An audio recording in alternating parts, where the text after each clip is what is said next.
हजरत उमर के ज़माने में ना एक नौजवान था, नेक था, मस्जिद जाया करता था रात को। तो मस्जिद जा रहा था तो रास्ते में एक औरत ने दावत गुनाह दी। इब्ने असाकर ने इसको लिखा है। तो नौजवान था, ख्वाहिशात थी, कुछ तबीयत माइल हो गई। अभी उधर जा ही रहा था कि किसी ने आयत पढ़ दी, वाली मन खाफ मकाम रब्बी जन्नतान, जो रब के सामने खड़े होने से डरेगा अल्लाह 2 जन्नतें देगा। वाकई डर गया वो, वाकई डर गया। इतना डरा कि बेहोश होके गिर पड़ा।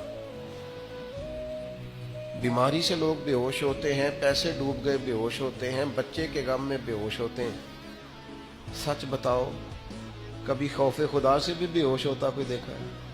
हमारे यहाँ तो रोजमर्रा ही नहीं है भाई। और बड़ी बातें हैं, बेहोश होने की, डरने की, गश खाने की। बेहोश होके गिर पड़ा। बूढ़े बाप को किसी ने बताया बच्चा बेहोश पड़ा है, उठा के घर लाए। घर ला के कहा बेटा क्या हुआ? नौजवान है, चढ़ती जवानी है, पर पाकीज़ा बड़ी है। कहने लगा अब्बा जी, गुनाह की तरफ चला गया था, पर मैंने आयत सुन ली, जो अल्लाह के सामने खड़े होने से डरेगा रब 2 जन्नतें देगा। मैं डर गया था, रब वाकई 2 जन्नतें देगा। बाप रो पड़े, अब्बा जी की आंखों में आंसू आए और कहा पुत्र अल्लाह बड़ा मेहरबान है, उसके वादे सच्चे हैं, वाकई 2 जन्नतें देगा। उसने फिर एक चीख मारी और इस तरह की मारी कि उसकी रूह ही परवाज कर गई, रूह ही परवाज कर गई। कुश्तगाने खंजरे तस्लीम रा, इश्क की खंजर से कत्ल हो गए लोग। सुबह हजरत उमर को पता चला कि उन्होंने तो रात जनाजा भी पढ़ दिया, तदफीन भी कर दी। जनाब उमर फरमाने लगे इतना नेक नौजवान खौफे खुदा से दुनिया से चला गया, मुझे क्यों नहीं बुलाया, मैं जनाजा पढ़ता। फारूक आजम फरमा रहे मेरा शौक था, मैं उसका जनाजा पढ़ता। कहा हुजूर आपको तकलीफ नहीं दी? फरमाया बताओ कब्र कहाँ है?